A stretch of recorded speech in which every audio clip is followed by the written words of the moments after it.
Hey, church family. As we turn to Judges 18 today, we find a people in pursuit of a kingdom.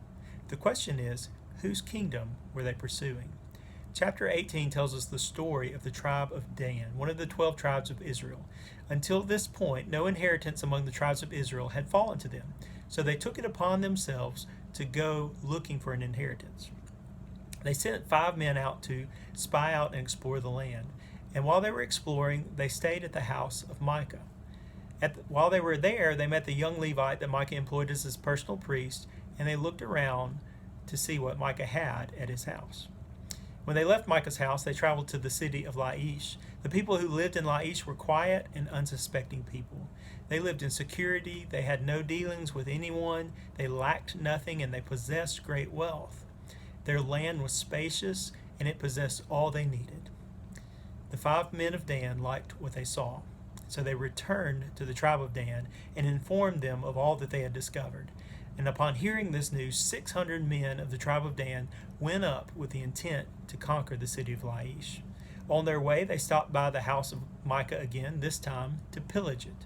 They took Micah's carved image, ephod, household gods, and metal image. They also convinced his personal priest to join them and to become their community priests. Next, they conquered the people in the city of Laish, and they burned it with fire. Then they rebuilt it, and they lived in it, naming it Dan after their ancestor, Dan, who had been born to Israel. And the people of Dan set up carved images for themselves, and Jonathan, the son of Gershom, the son of Moses, and his sons were priests to the tribe of the Danites until the day of the captivity of the land. The tribe of Dan pursued and built a kingdom, their own.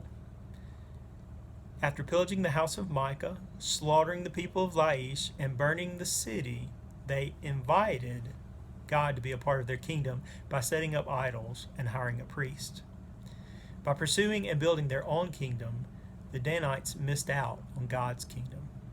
The name in the city Dan became synonymous with idol worship in the northern kingdom of Israel. It remained that way until that northern kingdom was taken into captivity.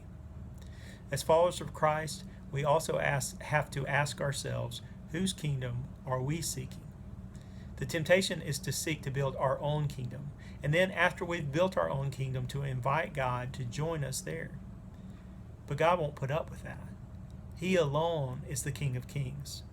And as followers of Christ, our mandate is to seek first God's kingdom and His righteousness. As we do that, God promises to take care of everything else. So the question for you and for me today is, whose kingdom am I seeking? Be honest and enjoy your time with Jesus today.